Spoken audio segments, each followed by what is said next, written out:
அடுப்பில் கடாயை வச்சு எண்ணெயை 2 ஸ்பூன் ஊற்றி அதில் 1 ஸ்பூன் கடுகு போட்டு கடுகு நல்லா பொரிஞ்சதும் கடலைப்பருப்பு, கொஞ்சம் ஜீரகம், ஒரு 5 பல்லு தட்டி வெள்ளை வெங்காயத்தை போட்டு அது கூட ஒரு மிளகாய் கிள்ளி போட்டு கொஞ்சம் கருவேப்பிலை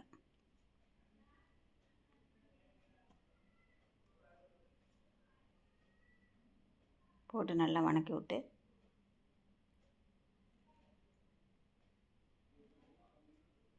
கொஞ்சம் பெருங்காயம், கொஞ்சம் மஞ்சத்தூள்,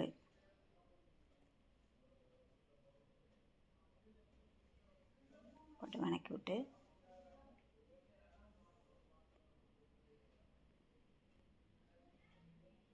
ஒரு பூசணிக்காயை தோல் சீவி அதையும் போட்டு அது கூட வணக்கி கொஞ்சம் பெருசாக போட்டால் கொஞ்சம் குழையாமல் இருக்கும்.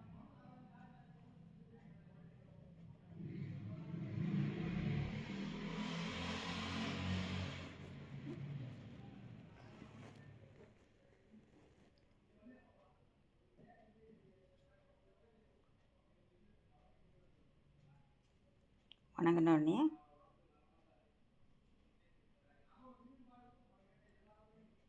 தேவைக்கேற்ப உப்பு,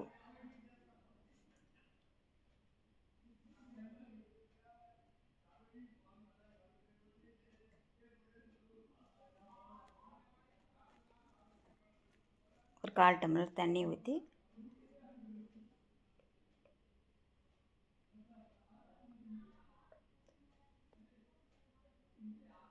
மூடி போட்டு விட்டுறணும்.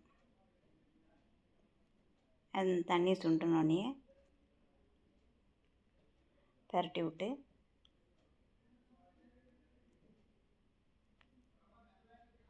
ஒரு தேங்காயில் கொஞ்சம் சோம்பு வச்சு மிக்சியில் ஒரு ஓட்டு ஓட்டி அது கூட போட்டு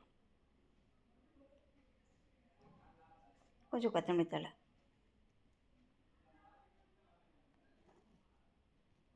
போட்டு பரட்டி ஒரு 2 நிமிஷம் விட்டு எடுத்தால் பூசணிக்காய் பொரியல் ரெடி.